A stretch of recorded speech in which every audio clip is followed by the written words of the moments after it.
আসসালামু আলাইকুম, সবাই কেমন আছেন? আলহামদুলিল্লাহ, আমি অনেক ভালো। আজ চলে আসলাম নাল্লাপাড়া বাজার ব্রিজে ঘুরতে। এই ব্রিজকে কেন্দ্র করে বহু লোকের ভিড় থাকে। আজ দর্শক সংখ্যা খুব একটা নাই, কম। তারপরে আল্লাহর রহমতে আসছে অনেকেই। দেখেন, কিছু দোকানপাট আছে, ফুচকা ঝালমুড়িয়ার দোকান। এই দোকানের তো ভালোই এখানে থাকে। এই যে নদীতে পানি অনেক, ধার আছে অনেক।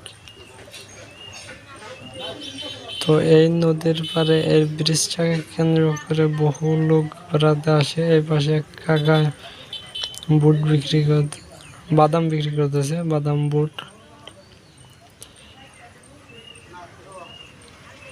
এই পাশে অনেক জায়গা জুড়ে একটা কুমের মতো হয়েছে। তো যারা যারা আগে এসেছেন বা নতুন আসতে চাচ্ছেন, তারা চাইলে বেড়াতে আসতে পারেন। এখানে অনেক ভালো। আর আমার এই চ্যানেলে নতুন থাকলে অবশ্যই সাবস্ক্রাইব করবেন।